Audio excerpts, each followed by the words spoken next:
there's potentially less choice in the country than there is in the big cities, and the kids are in the backyards playing intrinsic games. You think about soccer and the success of soccer, and you think about the Brazilians, and you think about, you know, them kicking a bottle around or something that they've picked up off the ground and making that into a game in the streets of Brazil. You know, it's about making it fun.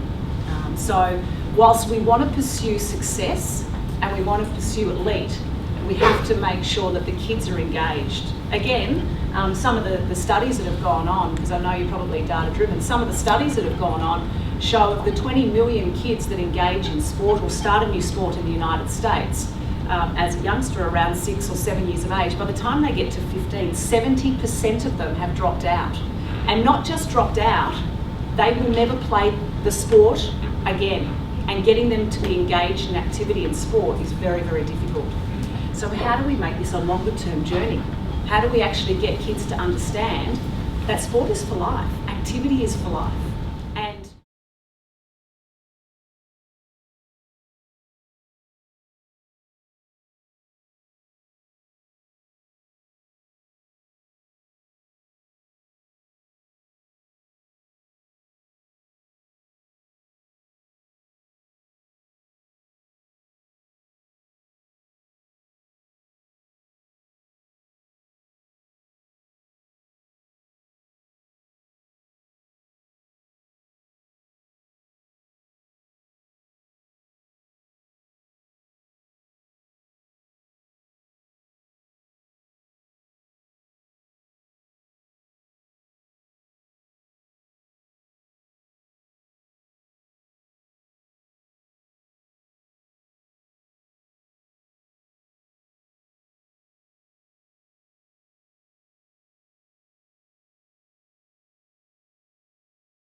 And with PE teachers and teachers that are encouraging kids to be active is really, really important. And for me, that's where it started. With a lady by the name of Jocelyn Pride. She was my PE teacher at Parktone Primary School. And for myself, she really encouraged me to understand that I could not only play sport, but I could be as good as the boys, and that it was for life. And from that little primary school that I went to, Parktone Primary School, which is about 30 kilometres south, we actually had myself and Lindley Frame qualify for the 1992 Olympic Games, so from one very small primary school. And again, I would say Lindley would say the same thing, that Miss Pride was so inspirational in getting us engaged with activity that was the start. It was the light switch that flicked on. So that was a pretty good relay team at your primary school swimming carnival. Yeah, we're born the same year, but Lindley's a November baby. I'm a June 24 baby. The cut-off when I was born was June 30. My mother pushed me out the door as soon as she could, so I was actually a year above Lindley at school. So, but it was a very, very good relay team. Yeah. So, any more memories from primary school, secondary school sport? Yeah, I mean, school sport Victoria and representing Team Vic. Some very, very strong memories. And again, it was about having fun. Yes, chasing good performances, but it was about the mateship. And in fact, some of my best mates are still people that I competed on Team Vic at Pacific School Games with. Actually, I spoke to one of them last night, Toby Haynen, who also went to 92 and 96 Olympic Games. Toby went to the Pacific School Games when he was, we were talking about it the other day, we think he was 8 turning 9 and raced for Team Vic. I was a little bit older, I was 11 at my first one, but I went to them every time. Even when I went to the Olympic Games in 1988, I still went to Sydney and competed in the Pacific School Games because now I look back, the atmosphere, the camaraderie, the experience was just incredible. We've got a host of our young swimmers at my swimming club that have qualified for the school games, Pacific School Games in Darwin, and parents have called me, because it's a big expense for them to go from Victoria to the Northern Territory, and I've had many of them say, is it worth it? Should we be doing this? Should we concentrate on something else? And for every one of them, I've said absolutely. Even if you're only racing in one relay, you need to do it. If you can find the finances to do it, you need to support your child to do it, because it will be something that they remember for the rest of their lives. That's a great ad. That's worth a round of applause.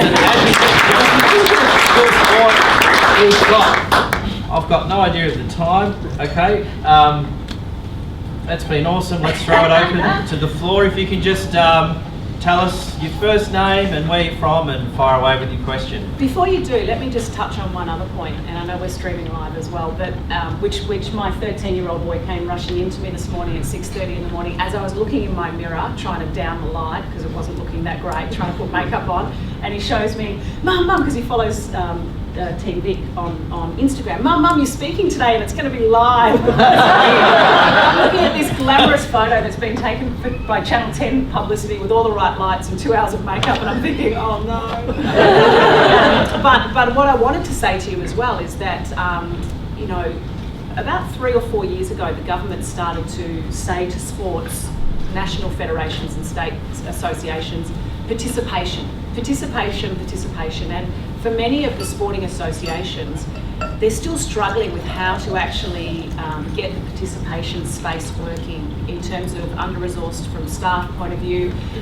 You know, so what I wanted to also come to you today and get you to say, get you to think about is that whenever you can influence investment into activity, physical activity, PE, sport in schools, whenever you're near a politician, wherever you're speaking to somebody that is of influence, please make sure that you are a really strong advocate when it comes to physical activity, PE, so the education of everything that we need to do with physical activity, but also for sport. We need to actually get our politicians to understand that there needs to be a worthy investment in the education side of things. So, you know, whilst I respect the fact that there's after-school activities going on, I really also want to make sure that we're getting some investment into education when it comes to physical activity and sport.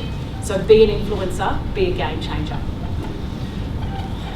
Okay. You can do it, Nick. It's good. We've been trying, David, haven't we? We're trying really hard. Yes. All right, let's throw it open to the floor. Who's got some questions? I know that's a tough act to follow. Very early morning. Hi, Nicole. Hi. Howard from Victoria. You talked about making it fun. Is it just one or two examples that you see perhaps at your club level or at that higher level for those people preparing for Rio? Yeah, there's still fun things that need to take place when it comes to the elite athletes as well. So keeping that fun, keeping them engaged is really important. So from a national team point of view, we always try to make sure that we do some things that are engaging in fun activities. We actually travel now with a sports psychologist, so she looks after those kind of team morale, fun activities, but even in the daily training environment, keeping it fun as well. Our Olympic athletes that have now qualified last year, we actually sent them off to circus school so that they can not only get out of their comfort zone, but they can bond, have some fun, probably realise that they're not made for dry land, because swimmers generally aren't. But when I look at the kids that are swimming with us, as an example, skill acquisition is really important. I was reading that New Zealand in 2013 actually invested in basic skills in the education side of things when it comes to sport. So teaching kids to throw and catch and kick. So, you know, those basic skills and skill acquisition is so important. But you can actually get that skill acquisition through fun.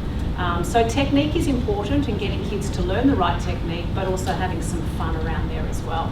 And the other thing is, we don't need to flog kids. I think that's something that we really need to understand. You know, one of the dropout things that I see, you know, last year I had, I think, 5 or 6 15-year-olds come to me and say, I'm retiring from swimming. That breaks my heart. You know, why are they retiring? Well, there could be some social things around that are influencing them from, you know, they want to go out with their friends or they're sick of getting up first thing in the morning. But it's probably also because they're doing a lot of training. So how do we actually keep them engaged and keep it on a long term? We now know that the average age of making an Australian swimming team, or the average age of our Australian swimming team is 22 for a girl and 24 for a boy. At the US Olympic trials, they're looking at probably having about 5 or 6 qualified, maybe more, that are over 30. So when we think about the 5, 6, 7-year-old starting their swimming journey or their sporting journey, we actually want to keep them in there until they're in their 20s at least. So how do you actually manage that long term? Firstly, not flogging them. You don't need to flog kids. You know, there are points in time where you actually need to give them a lot of aerobic work. You need to, you know, give them the proper skill acquisition. But we don't need to be, you know, working these kids so hard that they're breaking down and that they're not engaged anymore. Yeah. I don't know, hopefully I answered that question. Helen? Helen Taylor from the Northern Territory is hosting the swimming. No, now, you've just got some investment in a swimming pool up there, which I think is absolutely fantastic. You'll have the state-of-the-art pool up there. But that's not until next year. Yep. And they couldn't guarantee it will be in time for our event, so we are using the best we have. Yeah. I guess talking about investment, I'm just wondering, all the things that you're talking about are really important to us, but they're really important for kids to hear and their parents. Yeah. I know. Talking about influencing investment, I'm just wondering whether you or someone in Swimming Australia will have the opportunity to come to Darwin to actually speak, perhaps at our leadership forum to we're trying to have for our students, or even at our opening ceremony to be part of that, sort of sending that information out to people. And if you couldn't, if you could influence someone else. Yeah. So it's really important. How do I get out of this now? So Daniel Kowalski and Kylie Palmer just travelled up to the Northern Territory for the announcement of the pool, and one of the things that we've invested in as a sporting organisation is a program called Beyond the Black Line. So Daniel Kowalski has really, and Lindley Frame have really driven and shaped this program, where there's a boys program and a girls program, where we talk about everything that it is to be a swimmer. And basically not just looking at life as a swimmer, but looking at the difficulties, looking at life after sport. So, but I agree, the message to parents is really important. In my day job, I deal with parents each and every day. And even took a phone call yesterday from a parent asking me, telling me that her 10-year-old child needed a push, needed some challenges, needed to be moved up to the next level. But then in the same sentence was telling me that the new coach that we have with that particular squad was too hard. So, to actually get parents to understand that they need to just ease off and that it's enjoyment for kids and that they're not going to win every time. They're not going to do personal bests every time. That potentially they may not be the next Olympian. If we look at the swimming team as an example, we have 34 Australians this year going to Rio for the Olympic Games. We think of our population, we think of the amount of kids that do swimming and say, I want to go to the Olympic Games. 34 is all that is going this year. So we have to, in all sports, we have to actually be letting our kids know that there's so much more that you can get from sport and our families, our parents, than just representing Australia.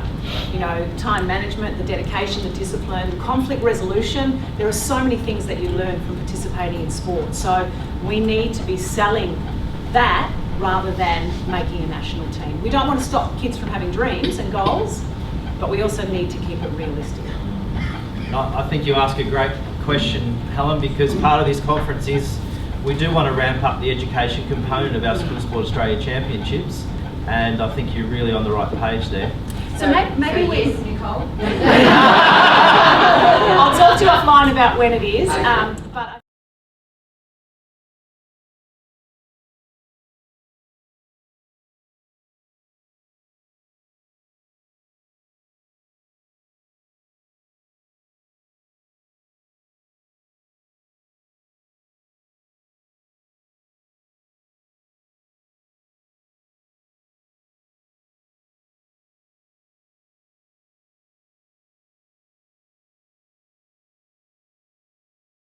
is that swimming actually gets what we're about, because you've talked about participation, and I think that schools are a captive audience. It's a perfect opportunity to garner participation, and most schools will have some kind of swimming program or swimming carnival or an opportunity for kids to swim and enjoy swimming.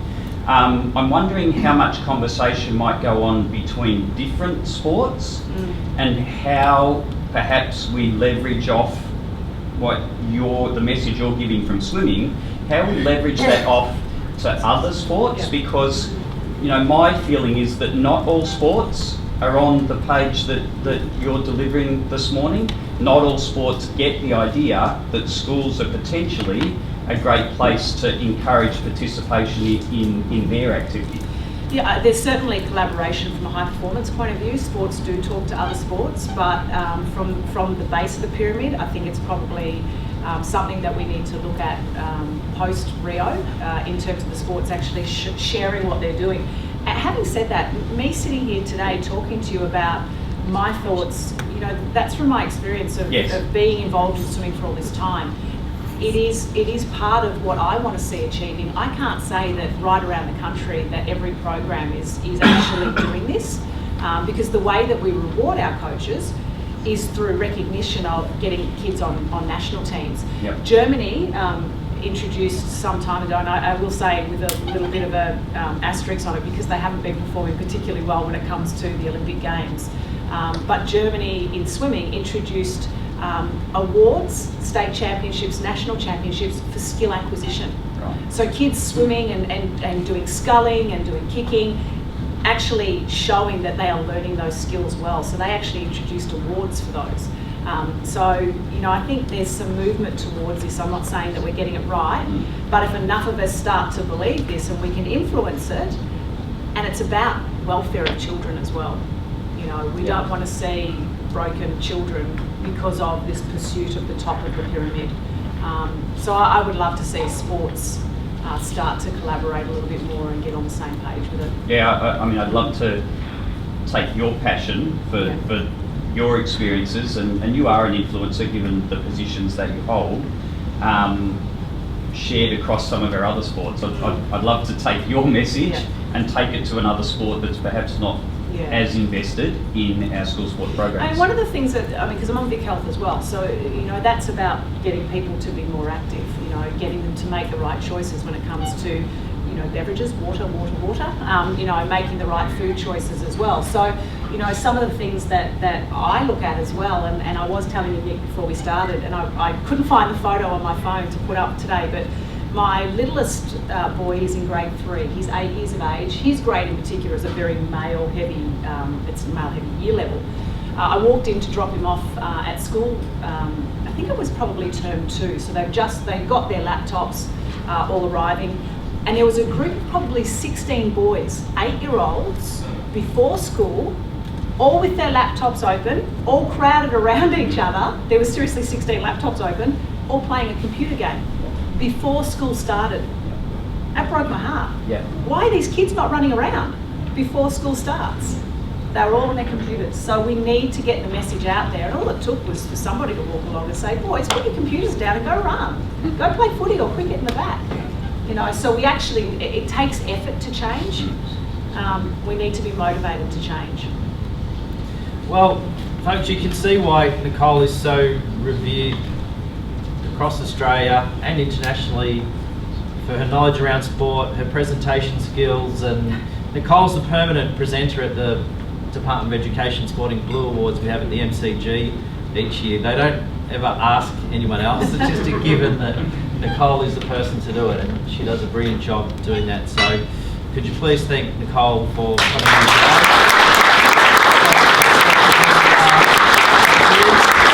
I will let you know as well that Robin was one of my team managers when I was really little for the TV. So how amazing is it that, you know, Robin has been around all of these children for so long. You know, and we talk about influencers and people that you connect with. I mean, Robin's on the Swimming Victoria board as well, but, you know, for me, this lady's also influenced thousands and thousands of kids to get involved. My 13-year-old son has his Team Vic tracksuit, so he's represented Victoria in softball. He does play baseball, so we'll get him hopefully on a baseball team as well. So thank you very much, Robin, for everything that you do.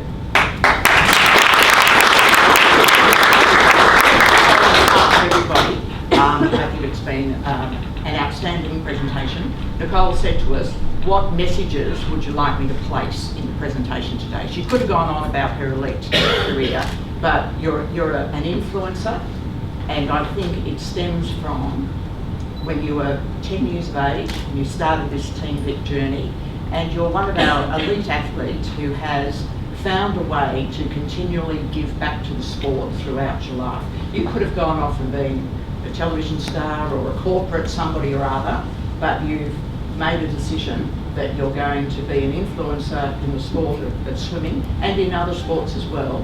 And you mentioned earlier about your little primary school. Yeah, I agree. A little primary school to have 2 Olympians in the 1 year is absolutely outstanding. And the job that phys ed teacher, the influence that phys ed teacher had on yourself and Lindley, has led to a lifetime of giving back by Nicole, and also a lifetime of giving back by Linley Frame, because Linley works in the Swimming Victoria office, and she's very heavily involved in working with teenage swimmers, working with parents, and making sure that the fun, those messages about fun and not flogging kids, and lifting kids out. 2010 World Indoor Championships, gold medal, pole vault. 2010 Commonwealth Games, gold medal, pole vault. Went to Balwyn High School, local government school in the eastern suburbs of Melbourne. Father of two, restaurant owner, businessman. I'm sure you can ask him later what he's doing with his time. Every time I see him, it's something different. He moves very quickly, Steve. Planning this conference, we talked about pathways, and in our office and in your offices, you're always talking about pathways. National sporting organisations, lining up pathways with School Sport Australia, primary school into secondary school pathways. We thought there's probably no better person to talk about pathways than our own Steve Hooker. Welcome, Steve. Thanks, Nick. I'm going to sit down to keep it casual. I've just gone 3 Ps because pathway starts with Ps. And I don't think I'll be telling you anything new, people in this room, about the 3 areas that I'm going to talk about.